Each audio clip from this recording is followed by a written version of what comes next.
రేవంత్ రెడ్డి గారు చంద్రబాబు నాయుడు గారు చెప్పింది చేస్తుండు అని చెప్పి ఏదో వేగ్గా ప్రచారం చేసేస్తే అయిపోతుంది. దాంతో ఇంకా మనము మళ్ళా తెలంగాణ సెంటిమెంట్ను రేకెత్తించవచ్చు, మళ్ళీ మనం అధికారంలోకి రావచ్చు అనే భ్రమలా నువ్వు బతుకుతున్నావు హరీష్ రావు గారు. నేను రెండే ముక్కలలో చెప్తా, మీకు ఏ రోజు కూడా కృష్ణా జలాల పైన కానీ దక్షిణ తెలంగాణ మీద కానీ ప్రేమ లేదు.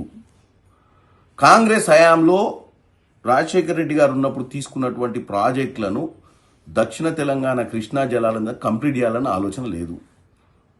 తెలంగాణ వచ్చిన తర్వాత 812 టీఎంసీలు ఉన్నటువంటి కృష్ణా జలాల మీద కేవలం 299 టీఎంసీలే తెలంగాణ కేటాయిస్తే మరి ఎందుకు మీరు పోరాటం చేయలేదు? ఇంటర్నేషనల్ లాస్ ప్రకారము కృష్ణా పరివాహక ప్రాంతం మనలో 69% పారుకుంటూ 31%, 34% ఆంధ్రాలో ఉంటే ఆ పర్సంటేజ్ ప్రకారమే 812 టీఎంసీలలో మన వాటా రావాలి కదా. మరి ఆ 10 ఏళ్లలో గాడిద పనులు దొమిర్రా మీరు?